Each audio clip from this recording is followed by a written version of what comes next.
We're all gathered here today in front of the Federal Reserve Building in Detroit. It's the Chicago Federal Reserve Building.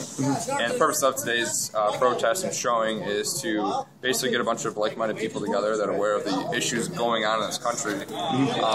Basically what's happening is you have the Federal Reserve now giving all these quantitative easing programs to try to stimulate the economy. And really what it's actually doing is devaluing the dollar and it's hurting the lower classes and the middle classes.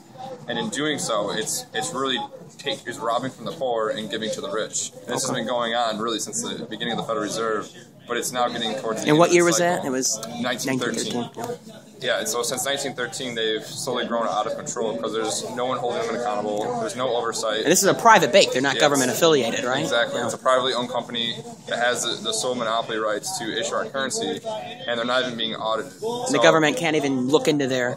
Yeah, nobody can look into their books. You know, if you look in their books, you're sipping up the wrong tree, and you get demagogued for it. But at the end of the day, with that much responsibility that they have, and the fact that they're failing at keeping our dollar, at any sort of reasonable value, shows that they need to be at least first step audited. And right now there's a bill going on in the Senate. It already passed the House through a supermajority, and the Senate bill is Senate Bill 202.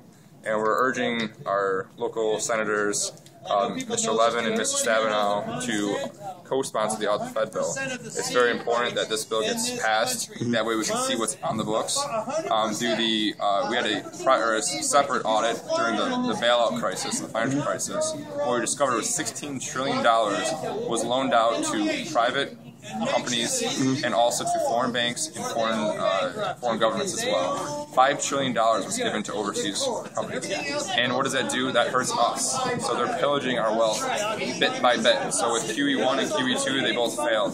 Now they're trying QE3 to keep interest rates low is what their reasoning is. But really what's going on is that you're keeping interest rates low by buying up all the bad debt. And they're buying it from all their friends, all the people that are involved in the Federal Reserve bank system. So basically they can go make loans, insure the risk. If things fail, okay, too bad, I get my insurance payment. Then the insurance companies then sell that bad debt that they were supposed to be insuring back to the Federal Reserve System to keep interest rates low. You're privatizing your profits, socializing losses. So that's what's been going on, and there's a lot of people over here that are really, fired up. Yeah, as we can hear over there. Yep. So, and the Fed. In the Fed. Alrighty, thank you.